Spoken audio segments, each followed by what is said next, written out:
The truth is that my mom died from cancer about a month before my 16th birthday. So the truth is that she's a memory. She's not a ghost or an in-between or a replica. She'll be here, but she won't be here. I think that's what we'll stick with for now. The day we found out my mom had cancer, we need to go back further than that, hang on. A few weeks, maybe months, I don't remember, before we found out my mom had cancer, she kept having these really bad migraines. And my mom was literally never one to complain, but the day we found out my mom had cancer, my grandma picked me up from school, and she said, I think they figured out what was causing Mom's headaches. "That's good." I was just leaving to come get you when the doctors were coming back in, but Mom should be home soon.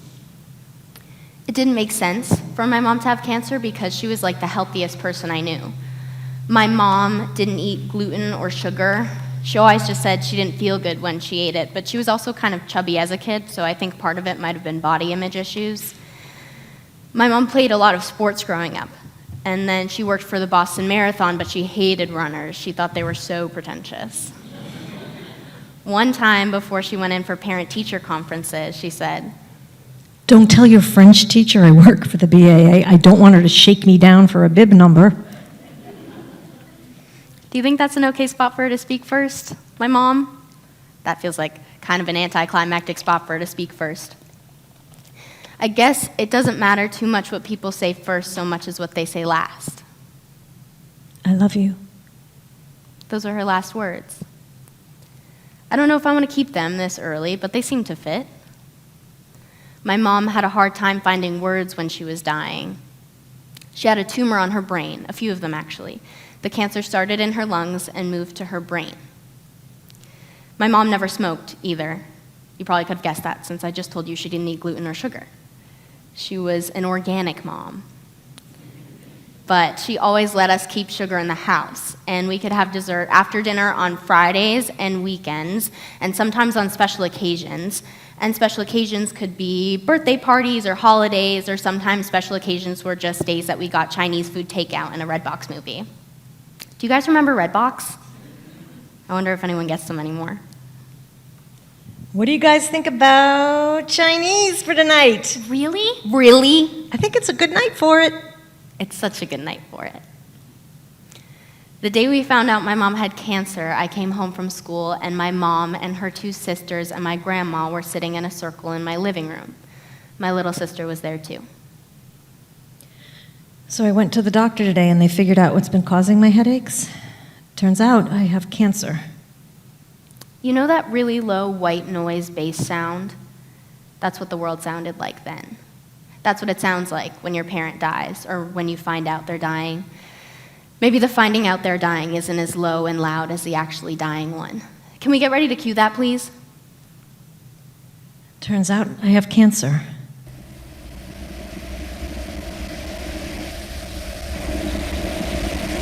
But you're gonna be okay, right?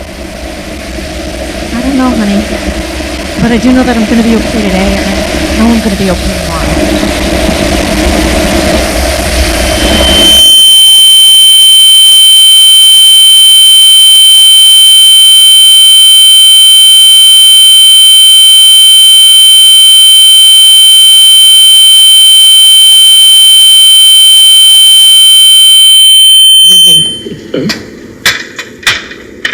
You know what, Mama? What, Jane? I love you. I love you too.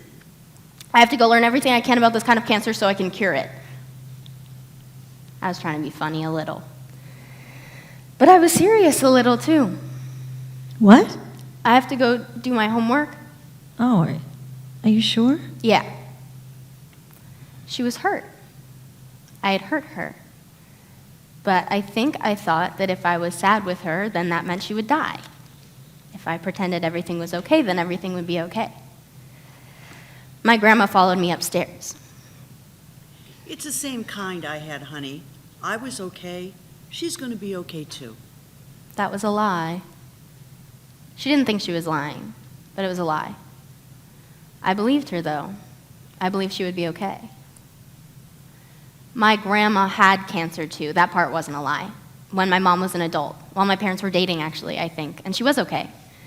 We don't talk about it all that much, except in terms of referencing time. When I was sick, Back when Graham was sick? Was that when you were sick? My dad lived long enough to see my grandma get better.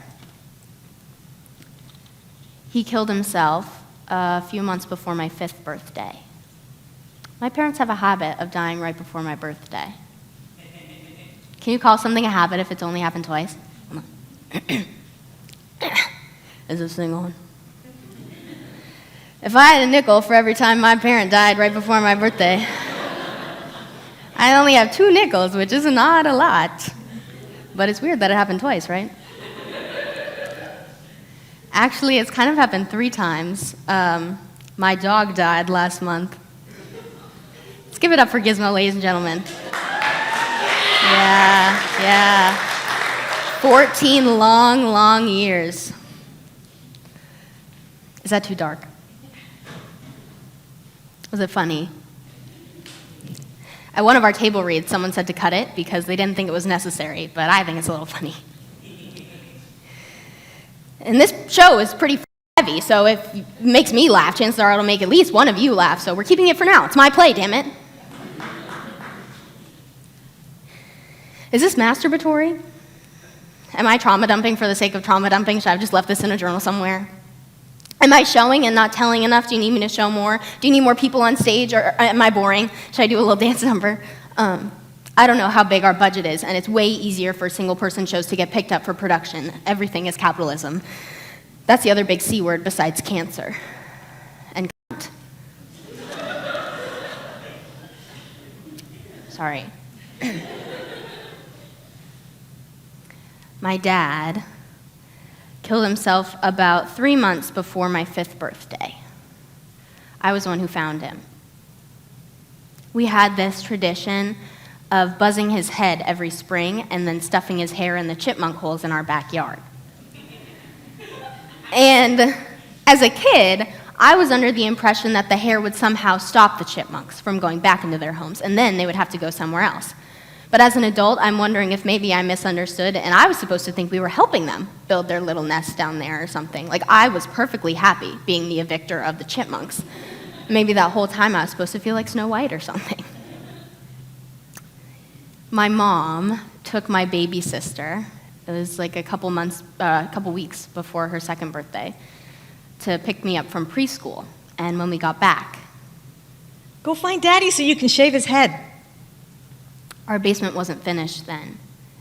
There wasn't any carpet on the stairs going down, it was all plywood, so we had to wear shoes so we wouldn't get splinters. The basement floor itself was cement. I don't remember what it looked like. I can probably fabricate what it looked like in my mind, but when I think of the actual memory, it's pitch black. Why does Daddy have a rope around his neck? Why is Daddy hanging from a rope? Why is Daddy hanging from a rope around his neck?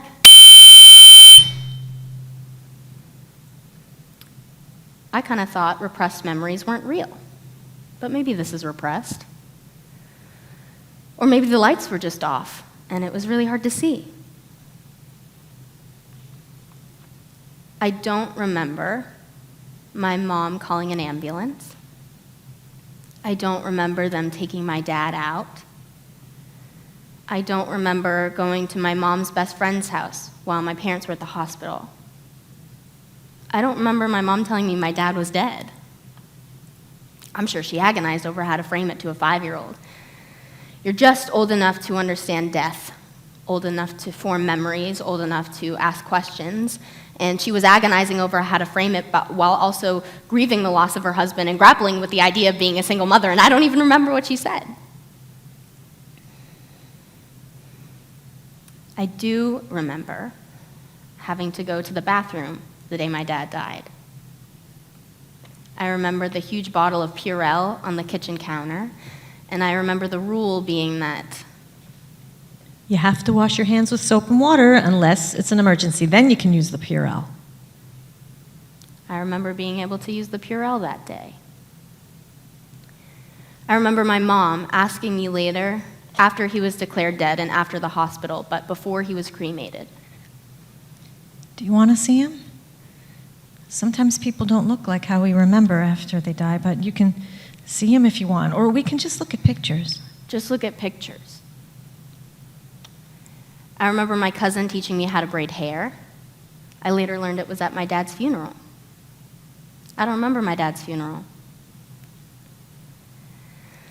My mom had a grief group that came over after my dad died, and one of the ladies' daughters would babysit my little sister and me while the group sat upstairs. I feel like whenever people imagine grief groups like that in someone's home, all the ladies have red wine or something. My mom didn't drink either. I didn't mention that earlier. I don't know if she ever had a problem with it or anything. I just think she was more worried she might develop one. Her dad, my grandfather, is an alcoholic. She might have had wine.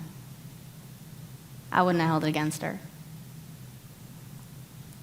I always got nervous when my mom ate sugar or gluten or something because I thought that meant she was changing or giving up or that something was really, really wrong. One time, when she was sick, she had a bowl of ice cream, not the sugar-free kind.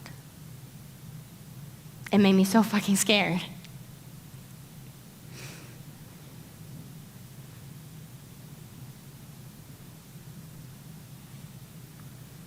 They did a lot of renovations on my house after my dad died. They repainted the house and put in hardwood floors and replaced the peeling linoleum in the kitchen with tile. And they finished the basement. I think they was like the community and our extended family. I don't really remember. I also don't remember this next bit, but my mom told me once. Everyone was telling me to move. They said it wouldn't be good for you girls to keep living here after Daddy died, but this is our house.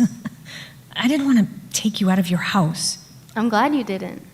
After the house was finished and we moved back in, you headed straight for the basement. I did. You did. And everyone there was trying to tell me to grab you or not let you go down, but I let you. What did I do? You walked all the way down and stood in the middle and said, "It's good to be home."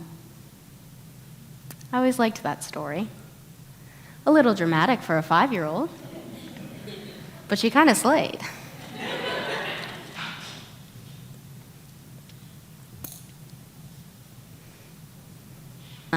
But since you're here and we are in the theater, we can do it out loud. How much do you want to be in it? as much as you want me in it, honey. Okay, that's not helpful. I'm sorry. No, don't be sorry. It's mine. You don't have to be helpful. Do you like explaining it like that, like you have been, and does it hurt too much? I like talking about you. I like hearing you talk about me. I talk to you sometimes not in a play. You do? I listen to your voicemails. I feel bad. There's this one where you're asking me where I am and telling me to call you back because you're worried about me. And I remember how much time I spent at other places. It's this one. Hey, Maggie, it's Mom. I just was wondering where you are. I expected you about an hour ago. So give me a call. Let me know what's going on. Right. I should have been there. I should have been home. You were so little. I didn't want to see you sick like that. You wanted everything to be normal. Yeah. So did you. I did. We shaved my mom's head when she started chemo because her hair was falling out. We talked about my dad a lot that day, shaving his head. My mom tried to make it a party type thing. I want to make it a mohawk before we buzz it all off. Here, take some gel, you can stick it up. It's hard. It keeps falling out if I pull on it too much. She bought a wig after we shaved her head. She wore knit hats and scarves and beanies, but she bought a wig too. It looked like a wig. Some people wear wigs that don't look like wigs, but hers looked like a wig. She still looked sick. I think it was the way people looked at her and looked at me that felt the worst because they were falling over themselves to help her, but it wasn't for her. It was to make themselves feel better. It was out of pity. I just wanted to punch them in their stupid, sorrowful faces.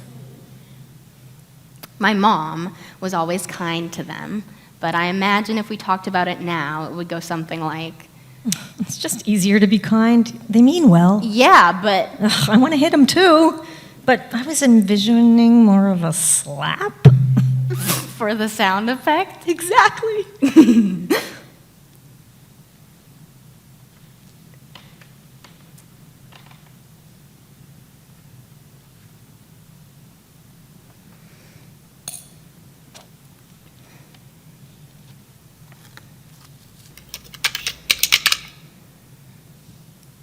My dad worked for FedEx.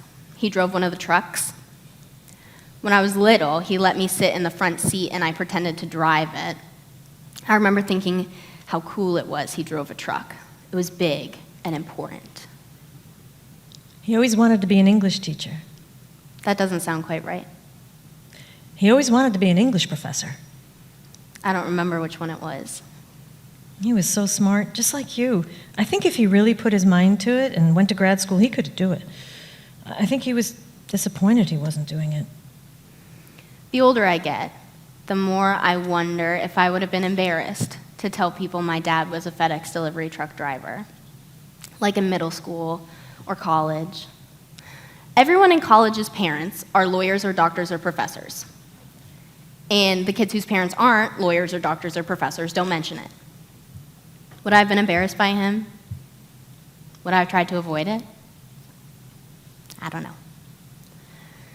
All I have is the memory thinking how cool it was that he drove a big truck. I like that that's what I have. My mom worked afternoons at an office job, and my dad got up really early to work mornings.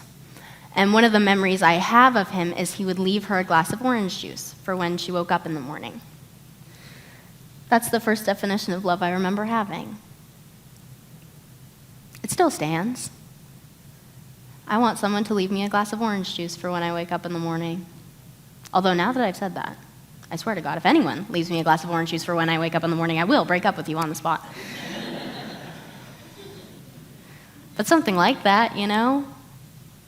Just the physical manifestation of love in the form of juice.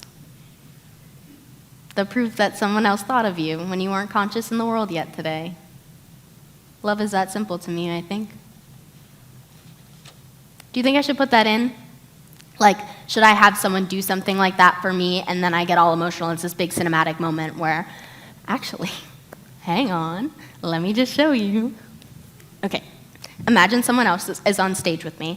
He's beautiful, intelligent, charming, hilarious. You ask yourself, where did you find this man? Nowhere. He's not real.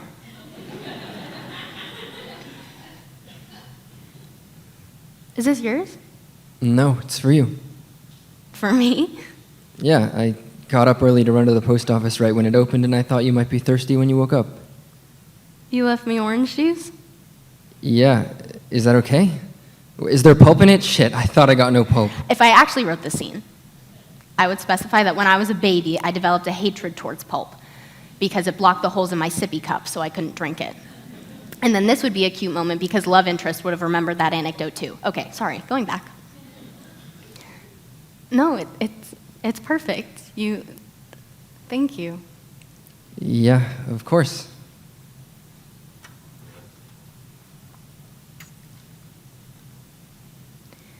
My mom's cancer started in her lungs and moved to her brain. I should add here that maybe a year or a couple of years before she got cancer, I found out she had a benign. Tumor. That's what she called it, in her brain. And the doctors had been keeping an eye on it for ages, and it wasn't growing, wasn't doing anything bad. And I think she just didn't tell me because there was nothing to worry about, and she knew I would worry about it. I think that was the other dramatic irony of the whole thing. I thought the cancer card got pulled, and it turned out to be fine. Who knew you could have more than one cancer card? But, so when my mom had real scary malignant cancer and it moved to her brain, they were giving her a lot of medications, and it took them a while to figure out the right dosage for whatever cancer drug she was on. And for a while, the dose was way too high. This part is really hard to write. You know what? I'm going to come back to this. Is that okay? I don't know that I can write this right now, but I will. I want to write all of it. We'll come back to it. I'll make a note.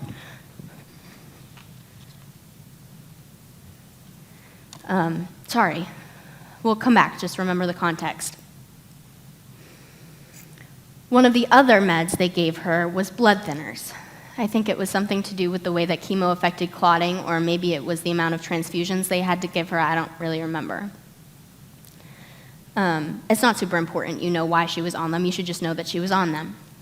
And the blood thinners that she was on were causing her to have brain bleeds, but they couldn't take her off of the blood thinners because of some other greater risk or something. I don't remember. I'll have to ask my aunt or my grandma or something. They might know. Can one of you remind me to do that? I should figure that out.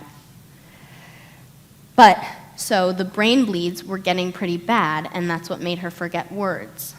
That's why her last words were, I love you. she couldn't say anything else. She couldn't grab the words. There was one time after dinner at my grandparents' house where she asked me, Where's my phone? "You're holding it. No, not my phone, my phone. You have your phone, Mama. It's right there." No, I need my phone.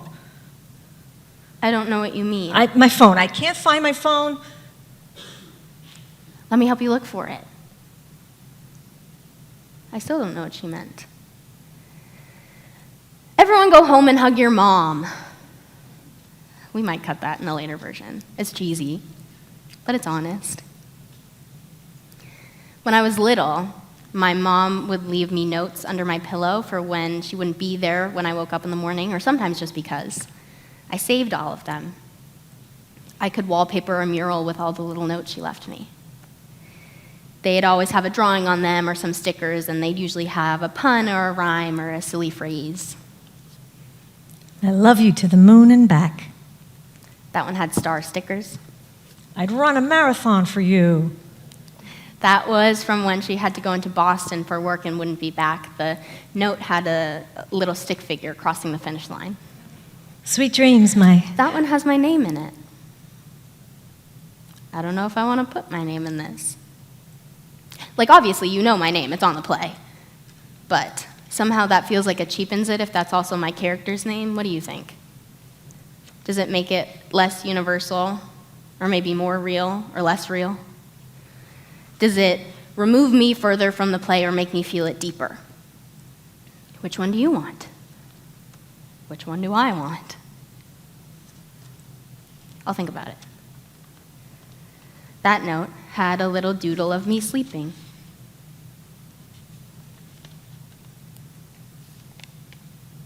That was kind of like her orange juice for me, huh?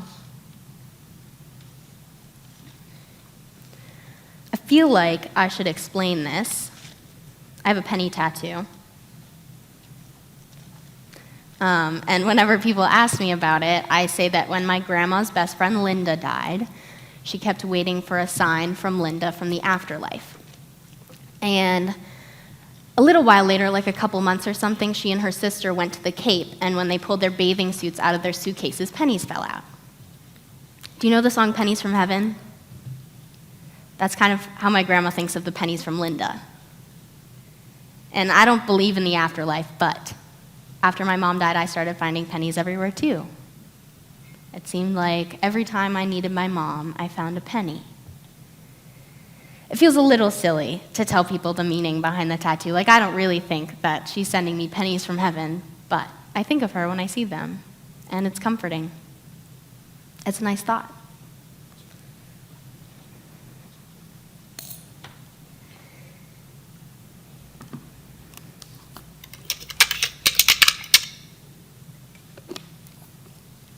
After my mom died, people tried to make a meaning out of it. They all brought over their casseroles and muffins. God, there were so many muffins at my house the day my mom died. I guess it's easy, and typically people like them, but it seems like everyone had the same half-baked thought process that led them to muffins, and nobody thought that maybe 12 other people had already brought muffins by then. Do you think we should have muffins for purchase? Is that super cheap? Is that, like, really distasteful? They're just so tasty. My neighbors and friends and family members and my mom's coworkers and old college acquaintances all came out of the woodwork and brought muffins to my house the day my mom died. And they would all say, You were so lucky to have a mom like her. Did you spend today thinking of your favorite memories with her? At least she's not in pain anymore. and I would smile and nod and say, thank you, yes, I was so lucky, and I spent the day thinking of the perfect memory with her, and I'm so grateful she's in a better place. She'll always be with you, in your heart. In your memories. God will show her to you when you need her most. You! You! You! You! You! I don't believe in God! I don't think anything happens when you die. Religion is for the living, funerals are for the living, tombstones are for the living, muffins and flowers and well-meant words are for the living. She can't care anymore. She can't be with me anymore. She's dead. That's what I wanted to say. That's the way I wanted it to go. But I was too nice. I needed things to go smoothly. I needed her death to be easy for everyone else. I always need things to be easy for everyone else. So if the muffin bringers could think that they'd helped in some minuscule way, then I could just say what I was socially scripted to say, and we could just get on with it. My grandma believes in God. She was really angry at God the day my mom died. If my grandma's in the audience, then maybe we can cut this bit. Or maybe I can just talk to her ahead of time and warn her. She's pretty cool. My grandma is one of my favorite people in the whole world. My grandma yelled at God the day my mom died. Why did you take her from me? Why couldn't we have had more time? She was too young for you to take her. Why would you do this? Why did she need to go? That line feels cheesy somehow, like not realistic or something, but it's what she said, so I don't know how to make it feel less cheesy. She apologized to God later. I'm sorry that I doubted your plan. Can I hear wasn't strong enough? I'm so sorry, God. I'm sorry that I wasn't strong enough. Try just I'm sorry. I'm sorry. What sounds better? My grandma always tells me, I know you don't believe in God and all that, but I do. And I think He's watching over you. I pray for you every night, you know. that line shouldn't be annoying. On paper, it might look like it should sound annoying, but she always says it so earnestly. Try it again. I know you don't believe in God and all that, but I do. And I think He's watching over you. I pray for you every night, you know. She doesn't mind that I don't believe in her God. She thinks I can do whatever I want, religion-wise. But it makes her feel better to pray for me, and so I try to take it as a compliment, as comforting. I think sometimes religion is like a self-fulfilling prophecy. Like, if you pray for something, then you subconsciously and probably consciously do things to make it happen. It's not God, it's just you. And luck, I guess. So I think it's nice my grandma prays for me. Even though it won't do anything for me, it might for her. The closest I think I get to religion is superstition. Every night while my mom was sick, before I went to bed, I would go into her room and say, night, Mama, sweet dreams, I love you, see you tomorrow. Night, baby. Sweet dreams. I love you. See you tomorrow. And right before I went to bed, I'd say, night, Daddy, sweet dreams, I love you. He was already dead, so I didn't need to speak into existence the certainty of tomorrow. Tomorrow was already pretty certain for him and me. I told myself that if I said I'd see my mom tomorrow, then it would be true. Her dying in her sleep would have been so much worse. And so every night I told her I would see her tomorrow, and I did. She died in the late morning. The night after my mom died, right before I went to bed, I said, night, Daddy, sweet dreams, I love you. Night, Mama, sweet dreams, I love you. It felt weird to leave out, see you tomorrow, like something was missing. I mean, she was missing. I think I'm going to write something happy now and then go back to the scary scene from before. Does that sound fair? This isn't so much happy as contextual, expository, but it's what we're plugging in right now, and we can change it later if you're bored. A lot of times, I don't know if I've done it here yet, but a lot of times you'll hear me talk about my older brother and my older sister. And I don't have any other brothers, so it's more of an adjective in the standard definition rather than any implication of a second brother. Anyways, they're actually my cousins, my older sister and older brother. And when my mom died, my aunt became our legal guardian. And the wording that makes the most sense wasn't that we were adopted by her so much as we were bequested to her. Like, I think there was genuinely a part of my mom's will that left us to her, like some old family heirloom. And to my eldest sister, I leave my most treasured possession, passed down from generation to generation. My 2 teenage daughters, you're welcome. But, so when we were bequested to my aunt, her 2 kids legally became my siblings, and that's the relationship I have with them, and it's just easier to call them that. Like, my sister lives in New York, so I could theoretically stay with her. Okay, sick. Versus my cousin, well, I mean, not like a see them at Thanksgiving type cousin. Like, she's one of my best friends in the whole world. She's basically my sister because, my parents are dead, and my aunt, so her mom is my legal guardian, even though I'm over 18 and I don't technically need one anymore, a legal guardian. But I was 15 when my mom died, and so I needed one for a couple of years, and the relationship I have with my cousin is in a sister way anyway, so. You know what? Actually, I have to run to class, but I'll see you later, okay? Saying sister is just easier. Is that funny? Can you write down spots you really like so I know what parts to keep? My younger sister doesn't call our cousins her siblings. I think for her, it kind of invalidates the relationship we have. I don't know. She definitely has a complex about it. Anyways. What? You're not going to let me address that? You were just going to drop a psychoanalysis of me and move right along? I'm sorry. I didn't know you wanted to. You just don't get to bulldoze past that. Yeah, sure. Just go for it.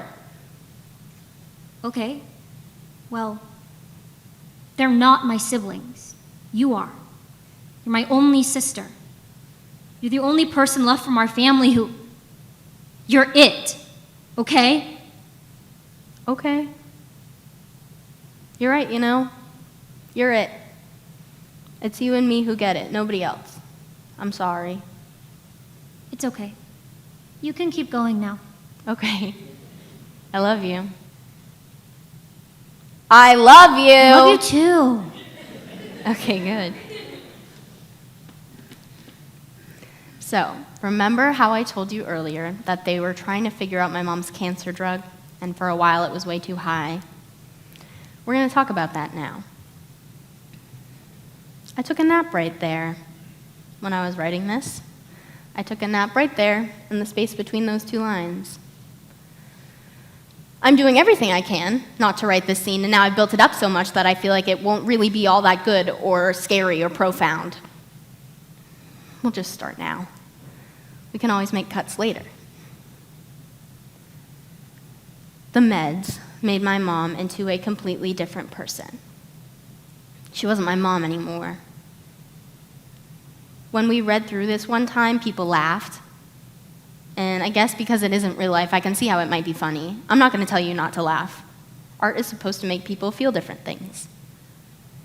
But I am going to tell you it wasn't funny to me. It was worse than weird looks from strangers or when she couldn't find her phone that wasn't her phone. She got it into her head that she needed to buy all new or better stuff. She bought us a lot of stuff with money I'm pretty sure we didn't have. We had packages show up on our front steps from catalogs we'd been throwing out for years, yard decorations and necklaces and blankets. One night, she called me downstairs to tell me, I'm going to buy you a new bed. Why? I'm buying your sister a twin-size loft bed, and you need one too. You'll have so much more space. It's much better than your bed now. I like my bed. I know, but you need a new one. Why? You just need one. I'm going to buy you a new bed. I don't want a new bed. I know, honey, but we have to. You need it. I usually tried not to fight with her on this kind of stuff, but it was usually way smaller stuff. Thinking about it now, I wonder if maybe she thought since she couldn't be there in a regular mom way, she could buy us things to make up for it. Like, if maybe in some cancer drug-induced mania she thought that by buying me a new bed, she'd be providing for me in the way a mom was supposed to. But I didn't want anything to change. Because if something changed, that meant something was different, and different was wrong. I went back upstairs to my room, crying, confused on why I was crying, screaming at the universe, why do I need to be the adult?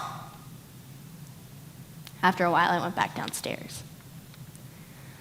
I think I figured out why I don't want a new bed, because when Daddy died, we got all new stuff, and if you're getting us all new stuff, it's like... Of course, baby. I didn't even make that connection until you said something. We can keep things the same. I'm sorry. Think about that connection? I didn't think about that connection at all. I'm sorry, sweetie. We'll keep your bed, okay? I don't remember what she said exactly, but she said connection, which I think is what I'm struggling with because it feels clunky in that line, but that's what she said.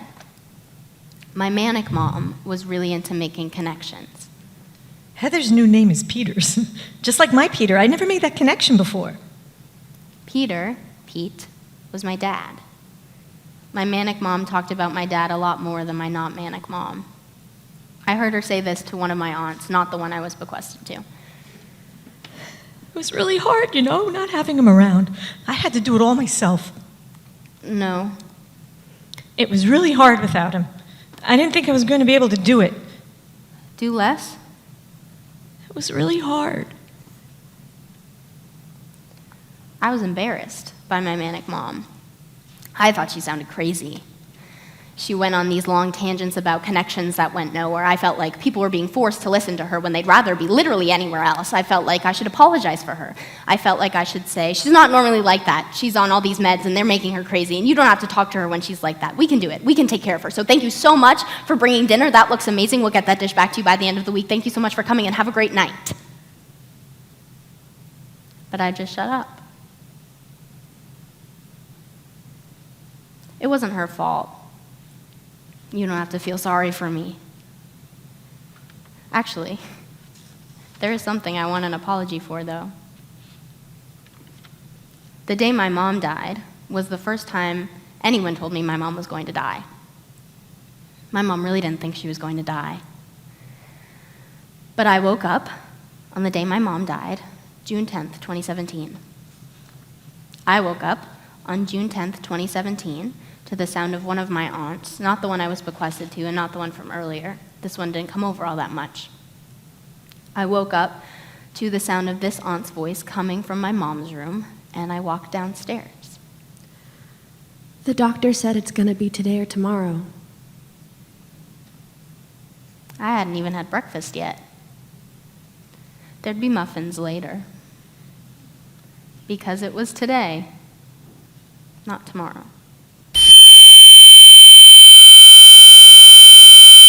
I'm going to save the rest of the story of the day my mom died until the end. I'm trying to do this thing where I drop a lot of breadcrumbs of the day, and then at the end we dramatize the whole thing. Does that give it away if I tell you that now? Are you getting the breadcrumbs thing? Does it feel disjointed? Sorry. Right. Back to my apology. No one told me my mom was going to die until the day that she died. And I think that's incredibly selfish. I wanted to tell you. Then why didn't you? She didn't know how to talk about it. She really didn't think she was going to die. But she did! She died! And wouldn't it have been a nice surprise if I thought she was going to die and then she ended up not dying? She didn't want to scare you. I was going to be scared no matter what. The not knowing if she was going to die was way worse than the possible certainty of her dying. I wish I could have convinced her to tell you. I tried. I really, really tried. Maybe it was like my good nights. If I said I'd see her tomorrow, then I'd see her tomorrow. If she said she was going to die, then she'd die. But she died anyways. She was the type of mom who would record a video for you after she died, or write a long, beautiful letter about how much she loved you and how special you are. But she was so sure that she wasn't going to die. Right before she died, my mom dictated notes to me and my younger sister. My bequest aunt wrote them down. She was already losing words then. It was a short letter. I love you so, so much. So proud of all you are and have done. You are so smart, talented, and kind. One of my favorite memories is of you singing Blue Hair. Always be your beautiful, unique self. I will always be there cheering you on the front row and so, so proud. Love, Mama. Blue Hair from the Black Suits. I sang it for a cabaret type show. It was my audition song for years after that. Do you think I should leave a seat for her in the front row? People do that sometimes, leave chairs for dead people. I always thought it was a little cheesy. Dead people don't need chairs. It always felt a little, hey, look at me and how sad this is. But maybe it's nice. Maybe it makes the playwright feel better, or makes her family feel better. My family would tear up if they saw an empty chair for her in the front row. Is that the point, though? What is the point? What? Of this play? What's the point? Why are you writing it? Why do people need to see this? They don't have to see it. I mean, you all can choose not to come. You have free will. Then what's the point? I don't know. It's for me, mostly, I guess. Why the hell do you care? I wrote you in. Yeah, but why? I think she's asking for your motivation behind it. Why did you want to write it? I know what she means. There's no need to be rude to her. Okay, answer the question. It's worth exploring the point of it all. Can you all just shut up? Please, for like 1 second, just please shut up.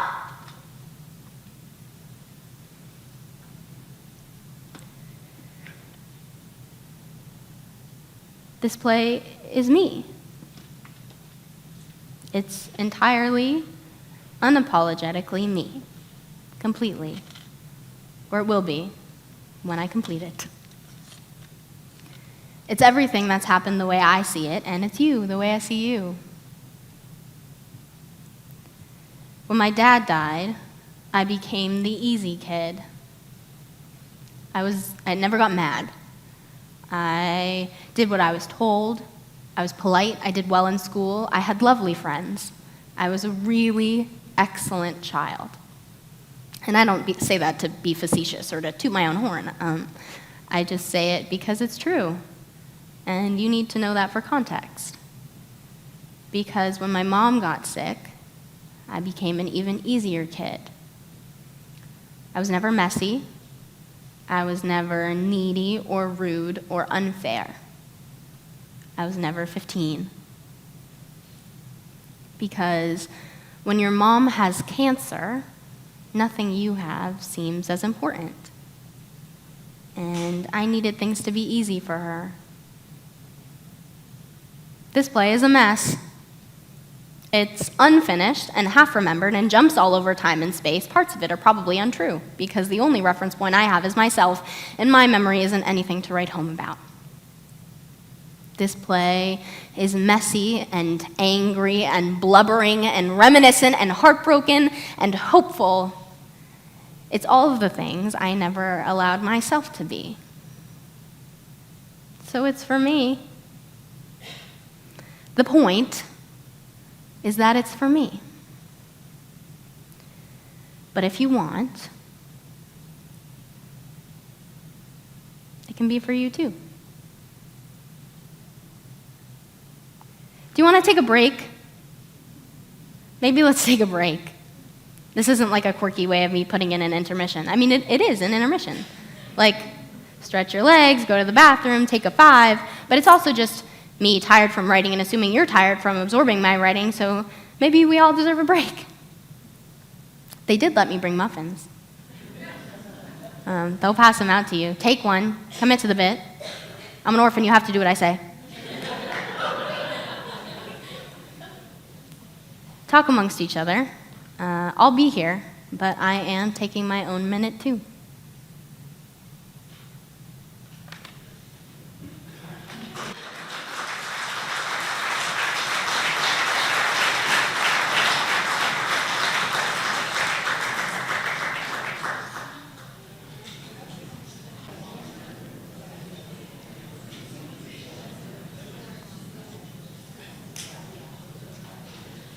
One of the ways I decide how much I'm going to like someone is by how long it takes after they find out I'm an orphan before they make an orphan joke.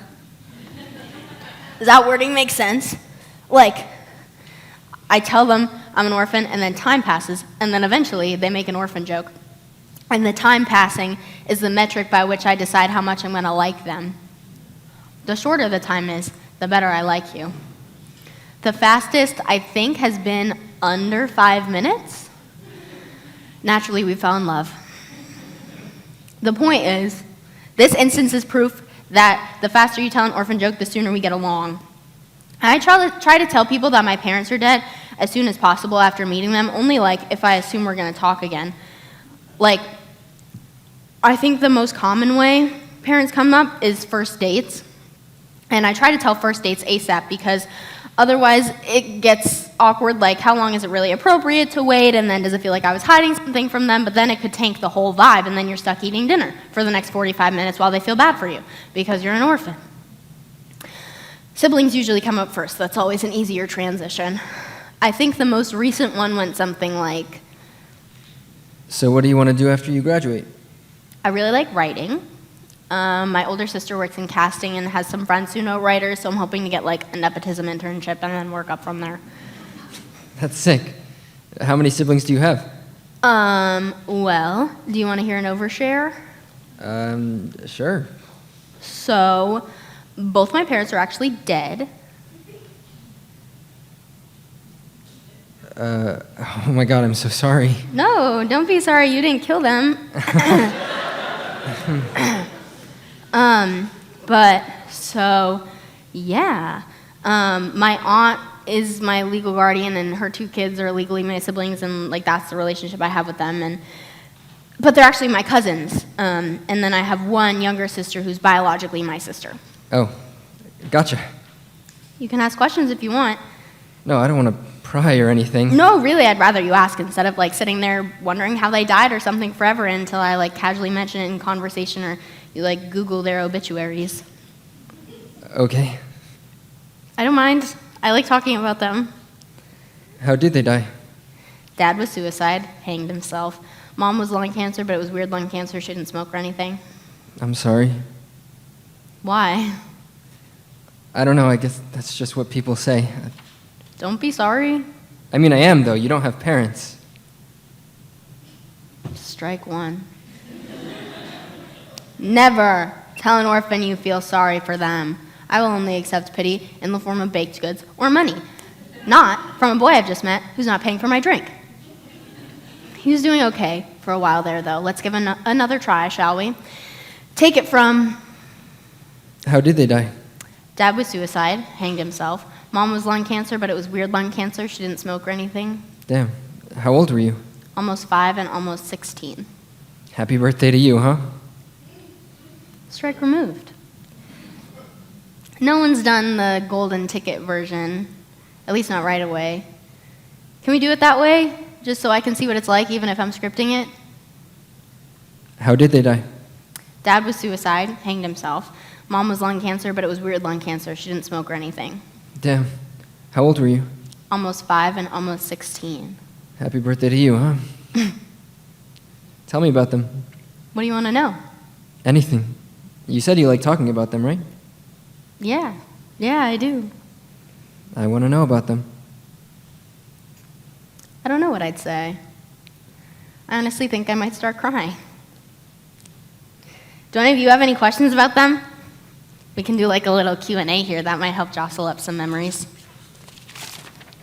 I'm so serious, I have a mic. I can't see you. Raise your hands. I'll call on you. I will, I'll do it. Yeah, in the front. What was a favorite meal? Favorite meal. My mom made this thing called Tim's Chicken, which is essentially baked chicken with cheese melted on top of it. 10 out of 10, would recommend.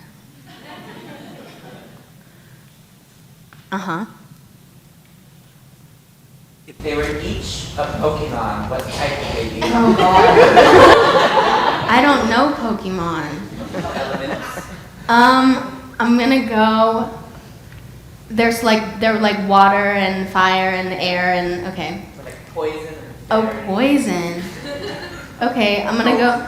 Oh, that's easy then. I suppose the cop out would be ghost on both.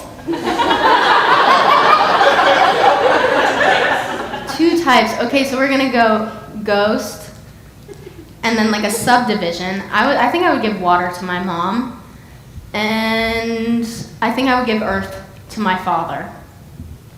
I don't know if that's accurate. I need one more. Yeah, in the back. I can yell. You I'm sure? very loud, yeah. I have the prop and That's everything. okay, I can yell. All right, go for it. I want to know when your dad shaved his head and you decided to put the hare and the squirrel or the chipmunk, how did that come to be? Truthfully, I don't know. Yeah. No, it was a thing. It was like the spring. It was like Baltane was like the name of it, and so I think it was kind of like a cleansing for like spring cleaning kind of, but for his head and like energy vibes. Yeah, you're all being so nice. That's what happens when you do audience interaction. Sometimes they don't follow the script because, of course, they don't have the script. Will you read this with me? Basically, a lot of the feedback I got on an earlier draft of this was a lot less nice than your questions. And so I think it's important that I address it. Basically, you just have to be super bitchy and out of line. Here, you can take them.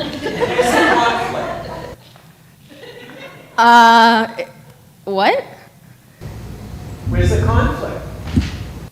Excuse me? Like, there's no conflict here. Did you ever fight with your mom? No. Every teenager fights with their parents. Well, I didn't. There's no way. I don't know what to tell you. Didn't you hear my monologue from before? I was an easy kid. I'm mentally ill. Can't you just make something up? Excuse me? You keep asking us what we want. I want more conflict. I want an argument. I want to see you really confront your mom. Even if it didn't happen, can't you just make something up? Isn't that what theater is? No. Fuck. I was just telling you what I wanted to see. I know I've been asking for validation and proof of concept and feedback, but I'm not going to lie in this play, okay? My mom and I did not fight, like, ever. And that's partially because I needed to be easy and I can't handle confrontation, but it's also because that's just how I operate, and she was a really excellent mom. I like having rules and plans and paths, with the caveat that those rules and plans and paths make sense. And my mom's made sense. But the rule that the audience gets the final say, that you get to decide what is good and what is bad, and you have to come away with some greater learning or understanding or what the fuck ever, that's bullshit. I want you to learn and grow and be impacted by my work, but not at the expense of telling the truth. My work is true, and I will not bend that for you. If you want more conflict with my mother, you can take that up with her. Oh, wait. That was perfect. Thank you so much. Yay.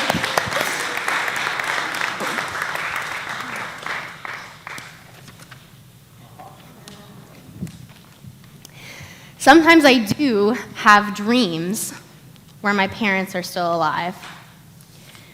Like, I run into them in a park or cafe or something, and, Mom? Dad? Hey, baby. What's going on? I don't understand. We didn't know how to tell you, sweetie. Tell me what? We couldn't be your parents anymore. It was too much. You're better off without us. I'm better off without parents? What are you talking about? So all this time you were here and you just didn't tell me. Does anyone else know? Your aunt knows, honey. She's a better parent to you than we could be. We just want what's best for you. What's best for me is to have my fucking parents. We know this is a lot to take in. Why are you doing this to me? Why did you do this to me? Why wasn't I enough for you? Why?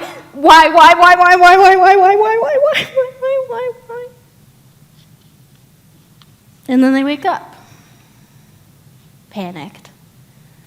And sometimes, you know how sometimes you wake up and you can't remember the dream, but you can remember how it felt?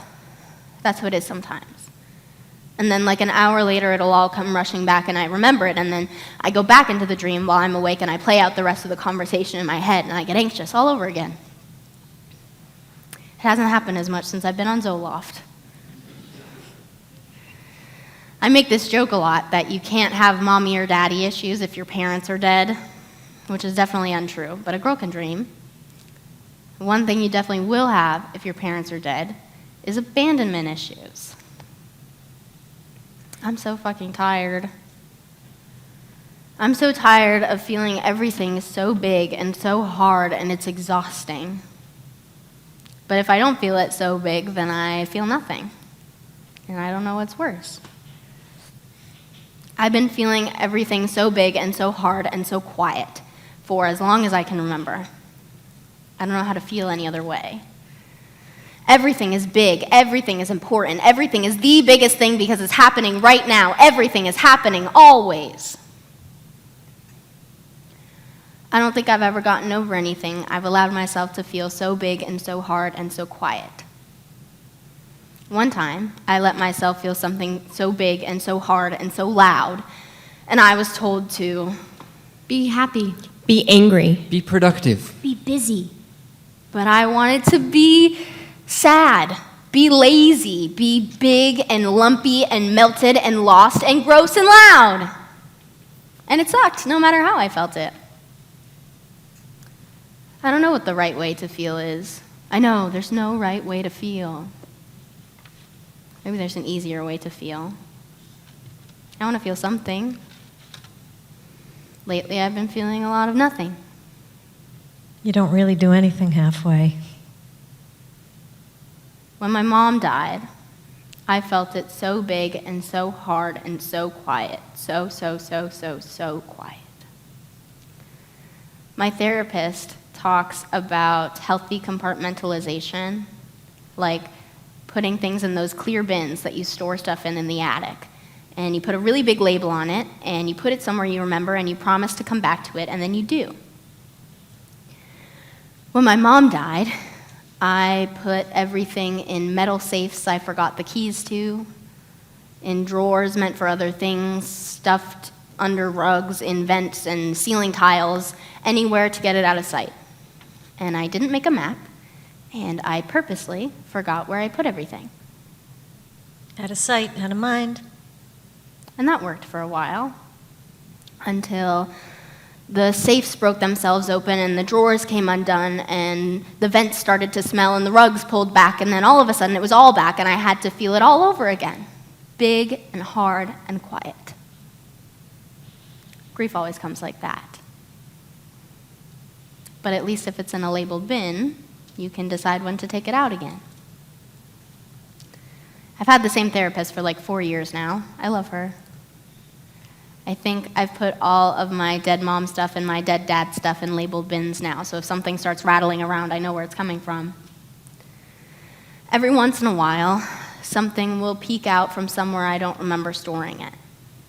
Usually, it's a new thing my parents won't get to see. College graduation. First apartment. First job. Wedding. Kids. My family screamed so loud when I graduated high school. I was really sad on my high school graduation day and my college graduation day. I imagine I'll be really sad on my wedding day. If I ever have kids, I will be absolutely overjoyed and the most devastated on the day that they're born. I don't even know if I want kids, and I'm sad my mom won't get to meet them. I am sad that my hypothetical kids, who may never exist, won't have maternal grandparents. And that sucks. It's really hard and really disappointing to spend your whole life looking for people you know will never be there. Other times, Dead parent stuff comes up when it's something they won't be able to give me. How to do taxes. Christmas presents. Birthday parties. A hug? Advice. If this hasn't already been established, I had super terrible, awful, undiagnosed anxiety as a kid. To the point where, growing up, when I would go to bed, if I had a thought that I deemed bad, I would have to go downstairs and tell my mom about it. Mama? What's up, sweetie? I had a thought. What was it? I thought that Jason is cute and I might want to kiss him someday. That's an okay thought, baby. Okay. I love you. I love you too. Go on up to sleep. This would happen like at least once, if not 3 times a night. My child therapist had to tell me to see if I could go one night without telling my mom every thought that I had. I was like an old-timey Victorian woman. Mother, I've had an impure thought again. Might I have a lobotomy as to free myself from this sentient cage? Eventually, I grew out of it. I also used to write my mom a lot of notes when saying the words out loud to her face seemed like too much to handle all at once.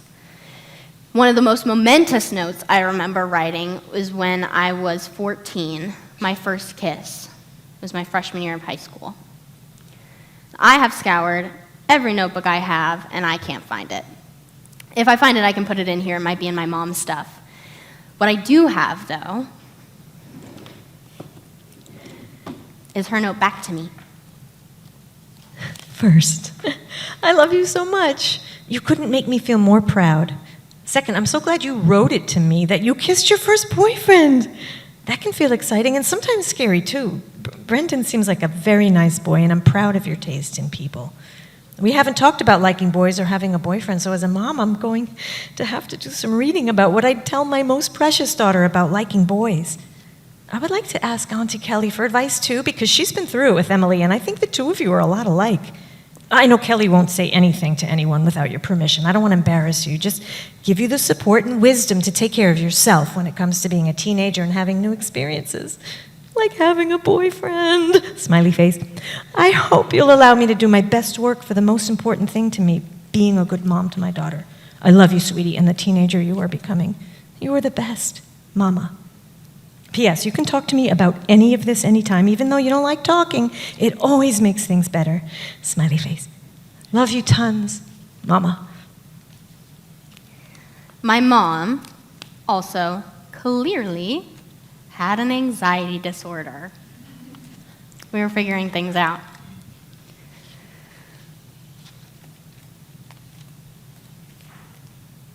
Have you ever gone through your old journals? It's nuts. I've got letters to old boyfriends I never sent, apologies, rants, short stories, poems, packing lists, and vacation journals. I found this gem of an entry, undated, but probably from around age 14. At what age is it okay? Is there protection for girls other than birth control, or is it just guys?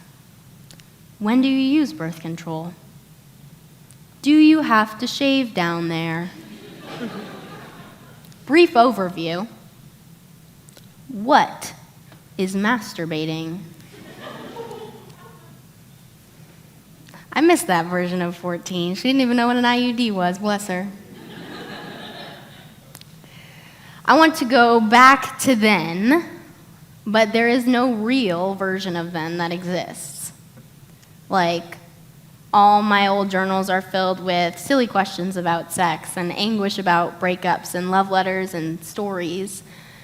But the part that wasn't documented was my mom slowly dying.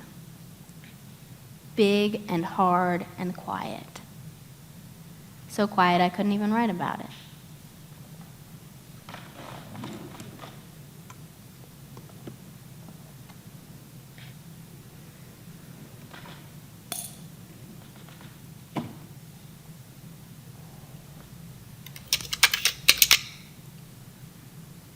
I think I'm going to talk a bit about my parents' relationship and then go into some stuff about funerals and eulogies after. Is that okay with you?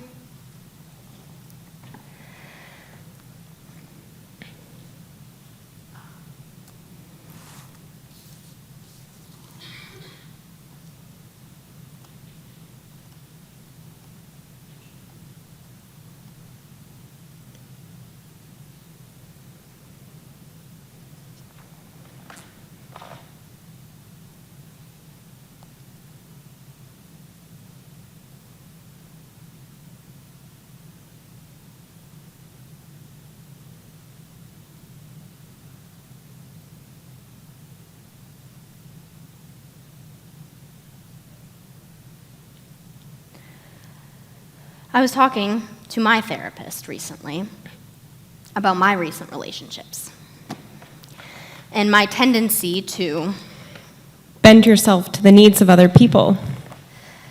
I've tried to convince multiple people who didn't want to be in relationships that they should stay with me because I'll do whatever they want. And obviously that hasn't worked, but I keep asking, why does the person who doesn't want to be in a relationship get to make the final decision? Like, it never happens that someone doesn't want to break up, and so they don't. And then my therapist said, you let them make the decisions. What? When they say they don't want anything serious, you can say, okay, well, I do. And if you can't give me that, then I'm going to end this. There was a brief moment where I thought she was going to provide me with a catch-all answer of how to get people to miraculously overcome their commitment issues and be with me. But nevertheless, she was right. I could be making the decisions. I should be making the decisions. Do you remember anything about your parents' relationship? Not really. I told her about the orange juice. We often mold our own relationships based off of the ones we were around a lot growing up. There was a second where I thought she was going to bring up some Oedipus-type shit. But since you have no memory of that, you don't really have anything to go off of, huh? It makes sense. Kid you makes up a definition based off of a relationship that they see the most, and then you subconsciously seek out that type of relationship, whether it's healthy or not. But if you don't have a relationship you see the most, it's kind of hard to make a definition at all. Have you ever asked about their relationship? I feel weird asking. Like, why now, you know? It makes a lot of sense now, actually. You're developmentally programmed to start looking for a partner in your 20s. It makes sense to want to know what kind of partnership you came from. I'm scared to ask. I like the version I have. Orange juice and love letters and vows, it's easy. I can fill in the gaps with easy things. Every time I come home, my bequest aunt gives me more boxes to sort through. Can you go through this when you get a sec? Just let me know what you want to keep and what we can get rid of. And so every time I come home, I find new pieces of my parents. I found some of my dad's vows, the cue cards he used at their wedding. I, Pete, take you, Kara, choosing you alone from all the world to be my wife. I pledge to share my life with you, to honor and tenderly care for you through all the changes of our lives. It's nice they didn't go super traditional. He didn't, though, honor and tenderly care for her through all the changes of their lives. He actually created a massive change that, by definition, left her without him to care for her. My mom also kept a few cards from him. The first has a drawing of the Eiffel Tower on the front. The inside proclaims, "The most romantic place I know is any place with you." He signed it. I love you, sweetie. Pete. The second has 2 swans on the front, and the inside has a typed piece of paper taped to it. Once upon a time, there was 2 swans who met on a small lake in a small town. At first, they would just swim past each other, saying hello and doing their swan business. Until one day, the female swan said, "I'd like to ask you a question, Tim." "Ask away," said the male swan, happy to have more to say to this very cute bird. "But you're such a handsome bird with your white feathers and very long neck. You must have a girlfriend," inquired the swan. "No, I don't have a girlfriend," replied the male, whose name was not really Tim. Would you like to get together someday and enjoy a regatta or perhaps a loon concert? And so they did. And this one simple exchange changed both their lives forever, for the better. They bought a beautiful nest, which they fixed up nice, and lived there happily ever after. He signed it. Just like us, honey. I love you. Happy Valentine's Day. Love, Pete. I told you before how my dad was a FedEx truck driver. He was a delivery guy at my mom's office. That's how they met. And every time I tell someone, they say how cute it is, and I make a joke about how I have to live up to the story with one of my own. It's a nice story. It's a nice collage I've made of their love, gluing together the pieces that make sense in a way that looks pretty. But sometimes, as I'm making this collage, this archive of things, I come across something that doesn't fit with the way I've organized it all in my head. When I was little, I found a journal of when they spread some of my dad's ashes. Everyone there wrote an entry while they were hiking to a spot he liked. I don't remember the details. And one of my aunts wrote an entry describing everyone who was there, and she said something about 2 wives who care for you very much. And I remember thinking that was strange, and then dismissing it, because it didn't fit with the way I'd organized my archive. And then this year, I had to get my license renewed, and I was going through all of our documents to find a 12th piece of paper that proved my existence. And I found my parents' marriage certificate. Full name: Kara Ellen Westcott. Peter Allen MacDonald. Date of birth: August 4th, 1967. September 5th, 1962. residence, occupation, blah, blah, blah. Number of marriage: First. Second, divorced. I don't know if I'm supposed to know that. No one ever told me that. Was it a mistake? Was someone supposed to tell me? Then why has it never come up? Is everyone in on it? Did they all sit down and decide to never tell us? Who knows? How did they find out? And why does it feel like it means so much? Why am I crying late for my RMV appointment because I found out my dad has an ex-wife floating around in the world that I never knew about? It really doesn't change anything. So then why didn't I know? I should ask, I think, but I feel like I've done something wrong. Like a kid, like if I tell someone what I know, then I'll be punished somehow. It feels like something people talk about in whispers after I've gone to sleep. Does she know I exist? This woman who used to be married to my dad? She must, right? Does she know anything about me now? Does anyone keep in touch with her? Is it someone I know? A family friend who just never let it slip to protect me or something. I'll ask. I will. I'm just not ready yet. I like my really neat collage. And I think every kid likes to think of their parents as soulmates. And like they found true love on the first try.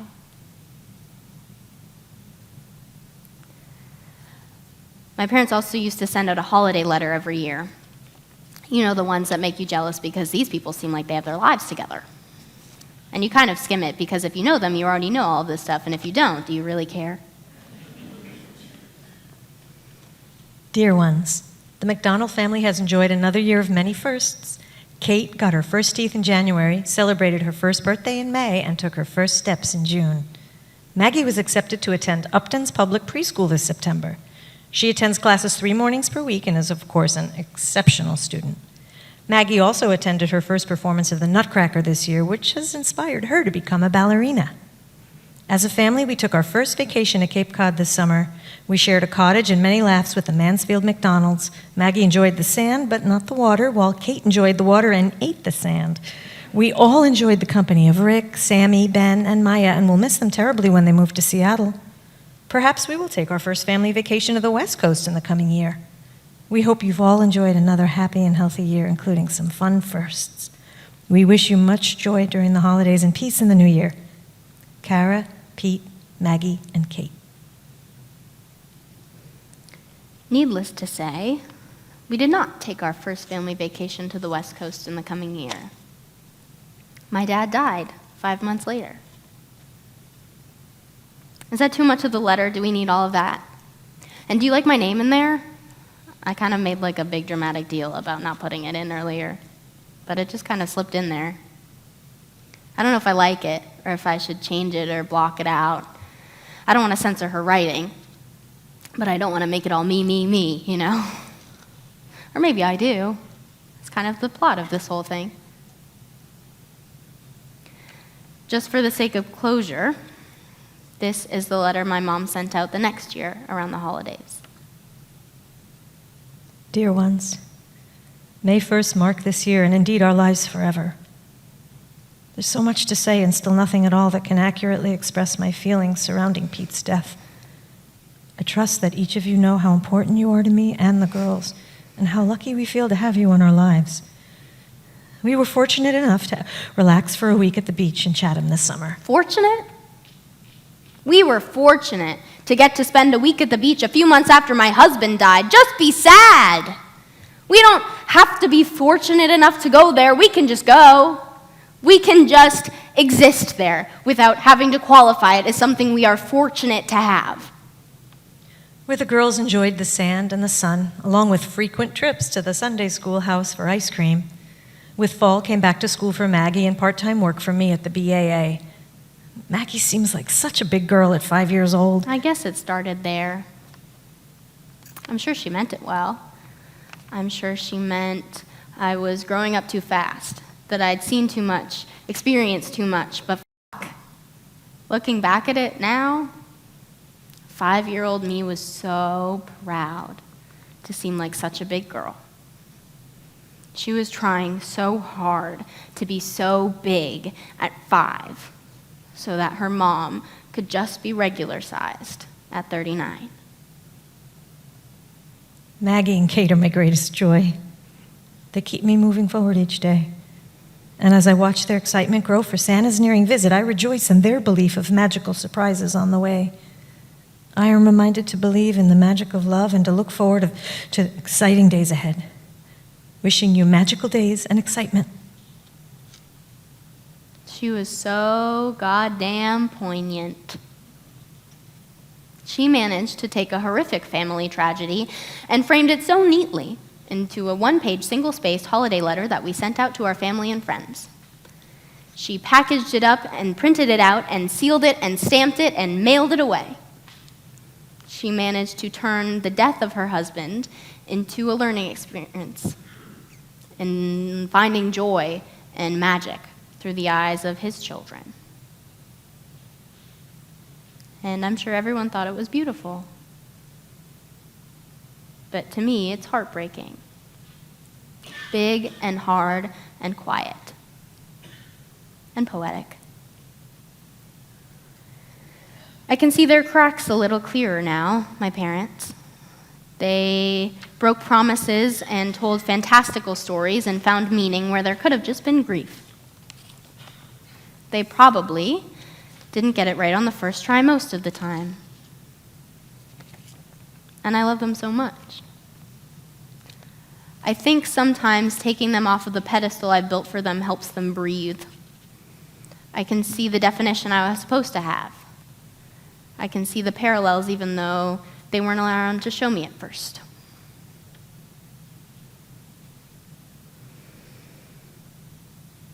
I think I'll keep my name in it for now. I like hearing it in her voice. Or her words, I guess. No offense, you don't have her voice. None taken. If you say them out loud, I can pretend a little easier, though. I know.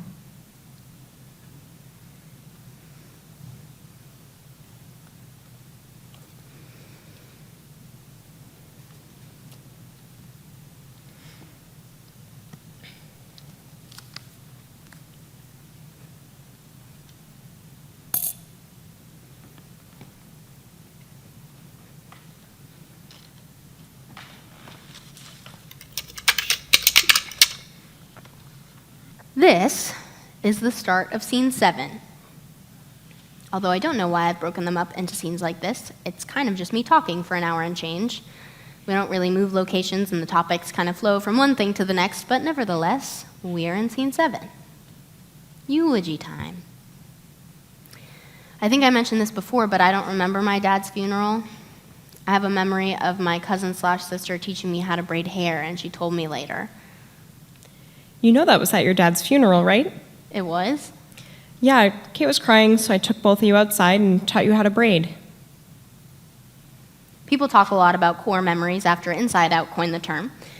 And I think people like to think that core memories are always poignant and you can always identify them when they're happening. But the funny thing about core memories is that they're hardly ever the thing you think they're going to be. Like, of course, I have the classics, like my first kiss and my first period and getting our dog. But then I also have when a girl in kindergarten gave me a scrap of purple fabric by our cubbies, and thinking I lost my jazz band music, and learning how to braid hair at my dad's funeral. Before I realized I had a copy of the eulogy my mom wrote, I dramatized a version of it. It feels fake to put it in here. I can show you later if you want to read it, but I'd rather have her read her version. It's better anyways. I'm not going to interrupt her this time. I really like this one. She was a really good writer, my mom. First, I'd like to thank you all for the love and support that you've given to me and to my children. The outpouring of support from family, close friends, acquaintances, and caring people I've not even met is overwhelming. I feel quite blessed, and I am most grateful. Second, I feel I must address the question on everyone's mind and ask, what the was he thinking? And the answer must be that he was not thinking, because with everything I know to be right and good in the universe, this does not fit. So because I cannot explain the reasons why it happened, I'd like to share a bit about who Pete was and the reasons why we loved him. First, he was a son to his mother, Gigi, who he adored, and his father, Jerry, who he wished to know longer, and then to Leo, who he respected and loved, especially for loving his mother so well. He was a brother to 5, younger to most, older to one, and tied to them all through the bonds that siblings share. Judy, Steve, Tommy, Beth, Rick, he loved you all. Later, a stepbrother, cousin, uncle, friend, student, wrestler, roommate, rugby player, a Grand Canyon survivor, and frequent Willsboro attendee. Pete was a coworker, courier, band member, lead guitarist, a rock climber, one-time marathoner, hiker, and environmentalist.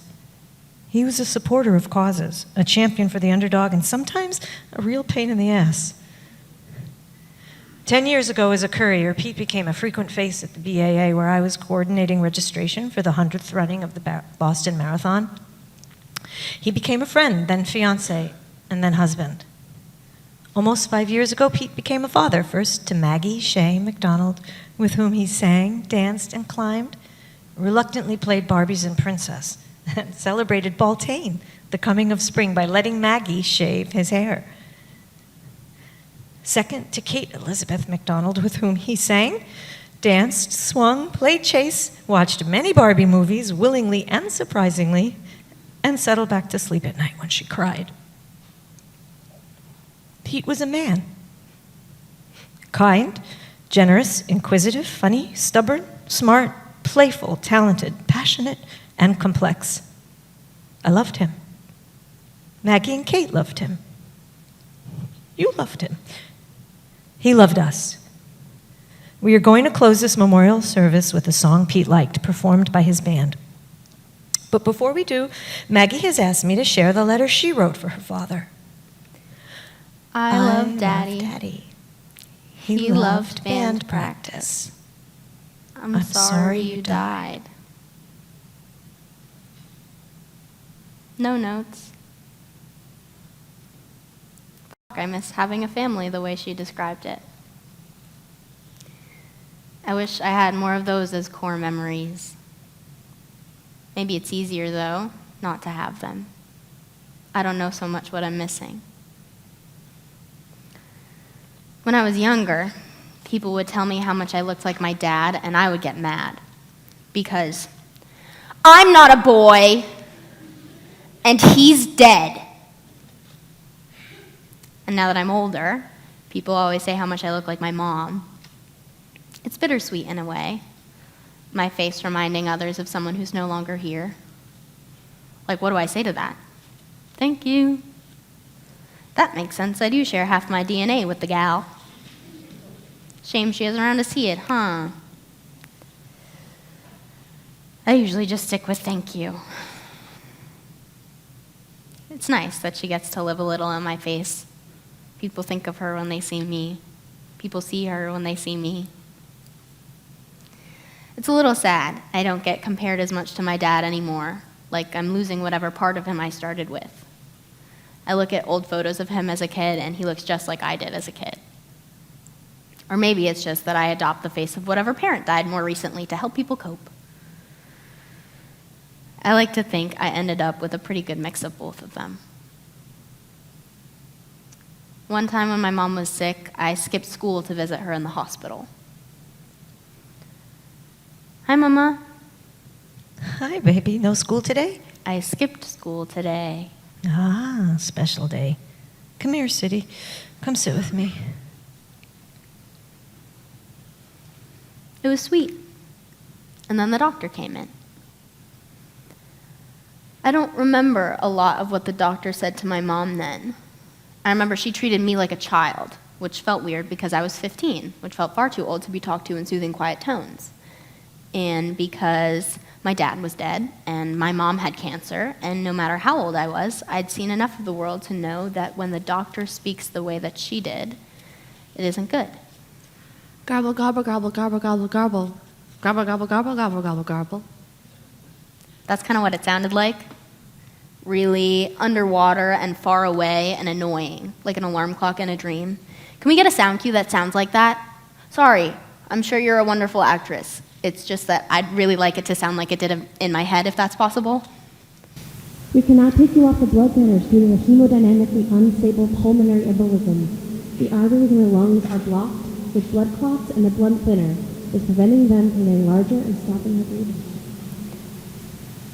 Basically, what the words translated to, or what I could gather of them, was, the blood thinners we have you on are causing your brain to bleed. But if we take you off the blood thinners, the chemo won't work.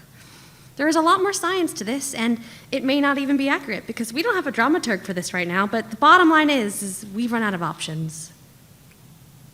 What I do remember, so vividly, is my mom saying, I just don't want to be in pain anymore. The doctor left. I stared at the untouched hospital lunch in front of my mother. I couldn't look at her because I knew she was crying. We didn't talk about what the doctor said. We just flipped through the channels on the TV and landed on Pirates of the Caribbean.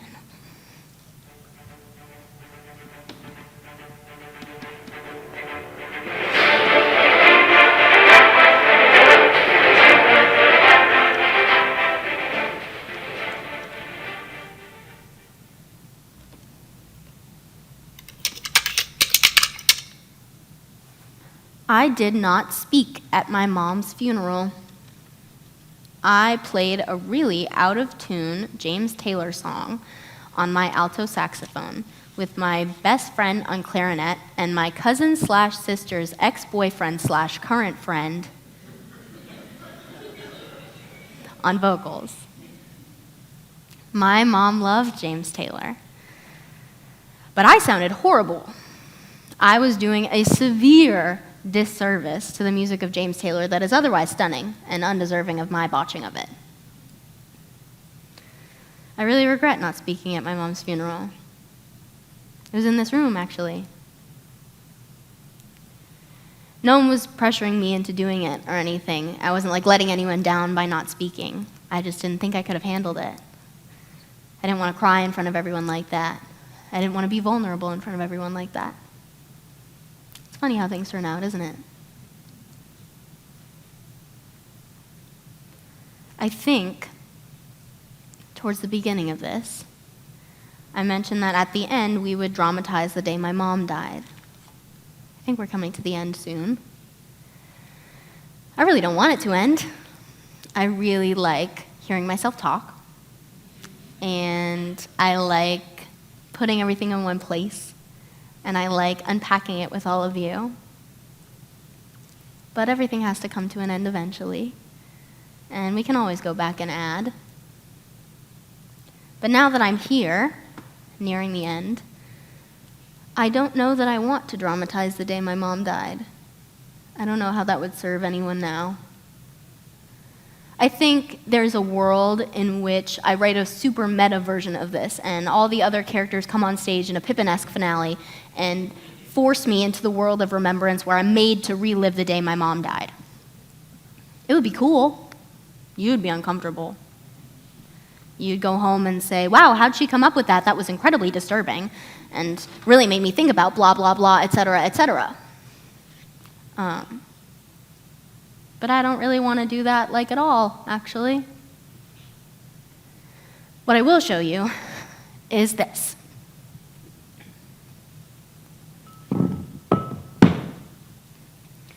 The day my mom died, I still refused to believe she was dying. Just like she refused to believe she was dying. She didn't look like this, beautiful and healthy. She looked bloated and bald, and her chin was fuzzy, and she had dark circles under her eyes and a pad under her back, so she didn't have to get up to go to the bathroom. She could just piss herself.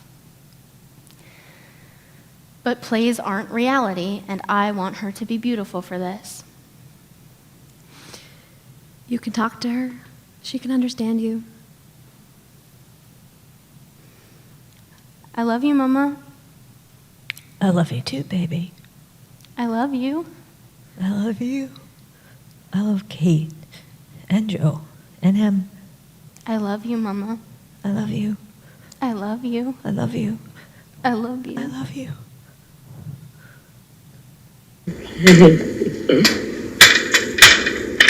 You know what, Mama? What, Jamie? I love you. I love you too.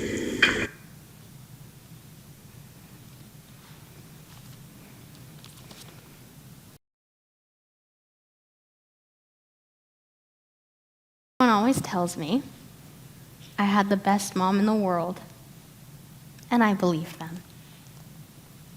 My mom wasn't perfect. She worried a lot. She always said I got that from her. She couldn't stand the sound of chewing, and it was the only time I saw her with a short fuse for anything or anyone. In the summertime, she would sometimes pull at the skin on her thighs, silently wishing it would shrink. And now, as I pull at the skin on my own, I soften a bit. I like seeing myself in the shape of her.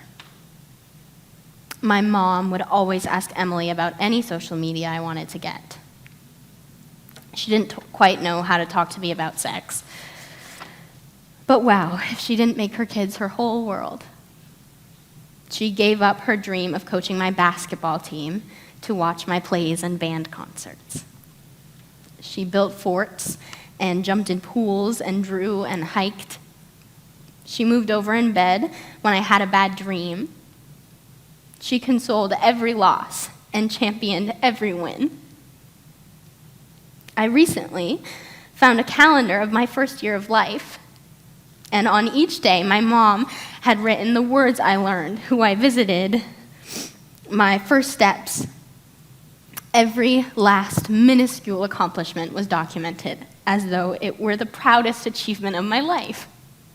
And at that point, it probably was.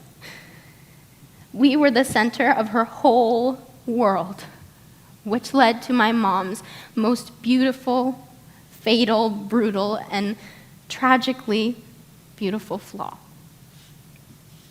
She never talked to me about dying.